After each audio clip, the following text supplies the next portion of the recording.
আমারে কয় আমার আব্বা মানে আমার পরিবার হয়রের ঘরে হয়রে সারা দিন ভরা কোনো কাজ কাম নাই, ভিডিও করস, ভিডিও করলে তুই সারাদিনে কয় টাকা কামাইবি রে?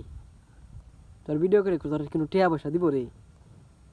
আমি কইছি ভিডিও করার যে কত মানে মানে কত কত মানুষে যে বললো কইছে, একবেলা বাড়ি বানাইছে, একবেলা গাড়ি বানাইছে, একবেলা সেলুন দিছে, একবেলা বিয়া হচ্ছে, বউলে হাল্লা সংসার করতেছে। কিন্তু এই বেড়া হইছে আগিলা দিনের বেড়া, বেড়ারে খেলা বুঝাইবো, বেড়া খেলে আমার দৌড়া সমানে বাস দে তাস দে। তে প্রতিদিন তো আর এই দৌড়ানি খায়া টিকটক করা সম্ভব না, ইন্টারনেট কলা চলা সম্ভব না।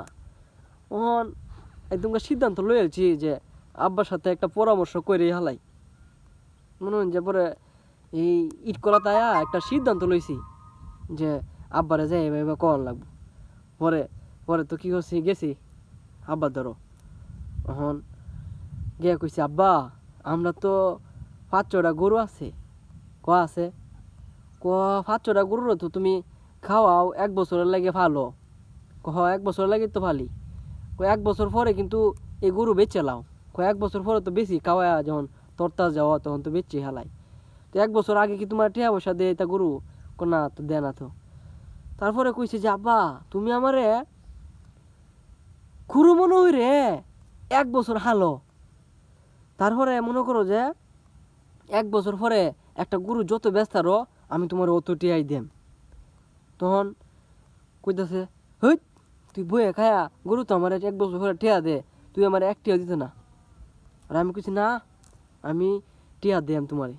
তারে আব্বা কইছে যে কেমনে তুই কি টিয়া পয়সা দিবি? আমি কই আমি ভিডিও করাম, ভিডিও করে 1 বছরের ভিত্তে আমি যেটাই হোক একটা কিছু করে দেখাইম, টিয়া পয়সা পাইম। বেড়া আমারে তুই বইয়া কোনো দাম দা হয়রামি সার। এখন আসল কথা হয়েছে আমি এইভাবেই কইছি। এখন যদি আপনারা আমারে ভালোবাসুন, আমারে শেয়ার করুন, ভিডিও দেখুন আমার আমি কেমনে কিতা করতাম, এই উপস্থাপনতা যদি আপনারা আমারে মানে পদ একটা দেখায় দেন, তাহলে আমি আপনাদের মাঝে তাইকে একটা কিছু করতে পারবো। আসলে আমি 1 বছরের লাইগা আমি কইছি যে আমি একটা কিছু করাম ইন্টারনেটে।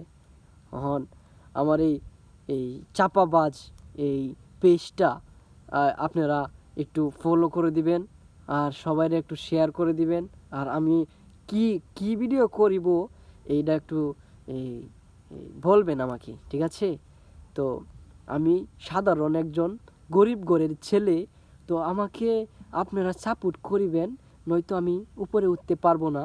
আপনাদের কাছে ওইটাই আমার চাওয়া আর এটাই আমার পাওয়া। আর আব্বার কাছে তো কইছি যে 1 বছরের ভিত্তে একটা কিছু করে দেখাবই। এখন যদি 1 বছরের ভিত্তে আমি কিছু না করতে পারি, পরবর্তীতে আমার বিশ্বাসটা করুন, 1 বছরে কইছি যে আমি একটা কিছু করাম আর আমি 1 লাখ টাকা দিলাম তোমার 1 বছর পরে। যদি আমি 1 বছর কোনো কারণে যদি আমি এগুলো না করতে পারি, তো আমার ডাইরেক্ট ফলান লাগবো, ফলা ডাহা যাওয়ান লাগবো, নাহলে কিছনে আমার জান লাগবো। 1 বছর পরে আমার মান্য আর লইতই না, আমার দিব। বুঝুন কি অবস্থা, সমানে মারছের কাই। তো আসলে জিনিসটা একটু বুঝবেন, আমার একটু সাপোর্ট দিবেন আর সবাই ভালো থাকবেন, শেয়ার করে দিবেন।